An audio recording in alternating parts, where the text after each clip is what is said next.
Hello সবাইকে, আমি আজকে রান্না করব কাঁচা কলার কোফতা কারি। এই দেখো, সবার ফার্স্টে কাঁচা কলাটাকে নিয়ে নিয়েছি। কাঁচা কলাটা কিন্তু একদমই নষ্ট হয়ে যায়নি, এটা আমি এনে ফ্রিজে রেখেছিলাম, এই জন্য খোসাটা কালো কালো হয়ে গেছে।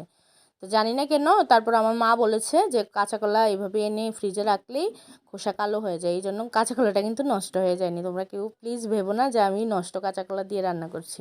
তো কাঁচা কলাটা ভালোই আছে, খোসাটা শুধু নষ্ট হয়ে গেছে। তো যাই হোক, কাঁচা কলাটাকে এদিকে সবার ফার্স্টে এই যে 3 ভাগ করে কেটে কেটে নিয়েছি। তারপর কেটে নেওয়ার পর ভালো করে ধুয়ে টুয়ে তারপর কাঁচা কলাটা আমি প্রেশার কুকারে একটা সিটি দিয়ে নিয়েছি। আর প্রেশার কুকারে কাঁচা কলাটা সিটি দিতে দিতে আমি এদিকে দেখো কিছু মসুর ডাল সকালে ঘুম থেকে উঠেই ভিজিয়ে রেখেছিলাম, সেই ভিজানো মসুরের ডালটা আমি মিক্সারে একটু পেস্ট বানিয়ে নিয়েছি। তারপর কাঁচা কলাটা সেদ্ধ হয়ে গেছে, তারপর কাঁচা কলাটা আমি খোসাটা ছাড়িয়ে নিয়েছি। তোমাদের হাতে যদি সময় থাকে অবশ্যই তোমরা কাঁচা কলাটাকে ঠান্ডা করে তারপর খোসাটা ছাড়াবে। তো আমার হাতে একদমই সময় ছিল না, আমি শর্ট টাইমে রান্না করছি, এই জন্য আমি গরম গরম কাঁচা কলাটাকেই খুব কষ্ট করে খোসাটা ছাড়িয়ে নিলাম। তারপর একটা চামচের সাহায্যে এই যে পুরো একদম ম্যাশ করে নিচ্ছি। তারপর এটার মধ্যে ওই যে কাঁচা কলাটা ওই মুসুরির ডালটা যে পেস্ট করে রেখেছিলাম সেটা এখন এটার মধ্যে দিয়ে দেবো। তারপর এটার মধ্যে একটু লবণ হলুদ এইসব কিছু দেবো। আর কাঁচা কলাটা হ্যাঁ অবশ্যই যদি তোমাদের হাতে অবশ্যই সময় নিয়ে যদি তোমরা রান্না করো তাহলে তো কাঁচা কলাটা ঠান্ডা করে তারপর খোসাটা ছাড়াবে। তারপর ঠান্ডা কাঁচা কলাটাকে তোমরা হাতের সাহায্যে ভালো করে একদম ম্যাশ করে নেবে। আমার হাতে যেহেতু সময় ছিল না, বললামই আমি গরম কাঁচা কলাটাকেই খোসা ছাড়িয়েছি।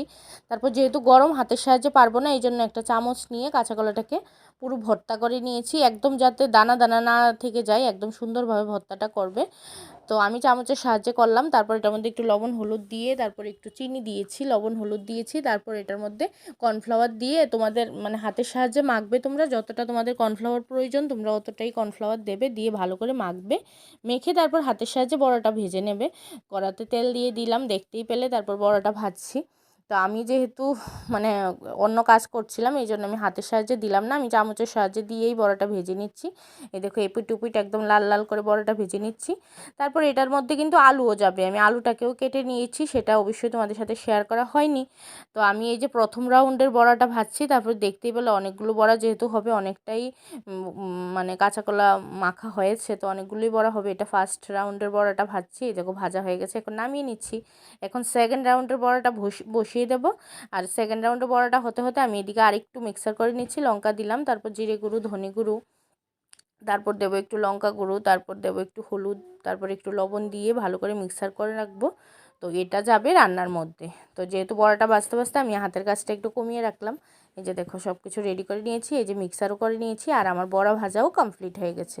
তারপর এই যে আলুটা কেটে রেখেছিলাম, হ্যাঁ আর অবশ্যই এতগুলো আলু আমি কাঁচা কলার কোফতাকারিতে দেবো না, তো এটা মেয়ের সবজিতেও যাবে। তো সেই জন্য কি করেছি, আমি একসাথেই কাঁচা কলাটা আলুটা ভেজে নিচ্ছি একসাথেই, বারবার ভাজতে হবে না, একসাথেই ভেজে নিচ্ছি। তারপর যখন তরকারিতে দেব তখন বেছে বেছে যেই বড় বড় টুকরোগুলো আছে আলু, সেগুলো ওই যে কোফতাতে কাঁচা কলার তরকারিতে যাবে, তো বেছে বেছে বড় বড় আলুগুলো ওইটাতে দিয়ে দেবো। একসাথেই ভেজে নিলাম, কাজটা কম হয়ে গেল, টাইমটাও কম লাগলো।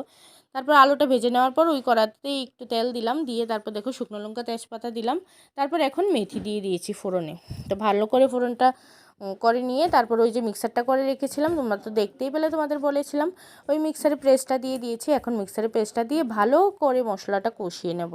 তারপর মশলাটা ভালো করে কষানো হয়ে গেছে, এখন এটার মধ্যে আলুগুলো দিয়ে দিচ্ছি। আর আলুটা অবশ্যই বেছে বেছে দিয়েছি, কারণ ওই যে তোমাদেরকে তো বললামই সবগুলো আলু একসাথে ভেজে রেখেছিলাম, তো এই জন্য বেছে বেছে বড় বড় আলুটা দেওয়ার পর ভালো করে আলুটার মশলাটা একসাথে কষিয়ে নিয়ে তারপর ওই যে যেই পাত্রটার মধ্যে আমি ওই যে বড়াটা বানানোর জন্য যে মেখে রেখেছিলাম, সেই পাত্রটার মধ্যেই জল নিয়ে গরম করে রেখেছিলাম, সেই গরম জলটা কেটেলে করেছিলাম, তো জলটা সেই পাত্রটার মধ্যে দিয়ে ভালো করে ধুয়ে টুয়ে ঝোলটা দিয়ে দিয়েছি। তো এখন দেখো ঝোলটা ভালো করে ফুটেও গেছে, এখন আমি এটার মধ্যে গরম মশলা দিয়ে দিচ্ছি। আর অবশ্যই তোমরা যতটা প্রয়োজন ঝোলে তোমরা ততটাই ঝোল রাখবে।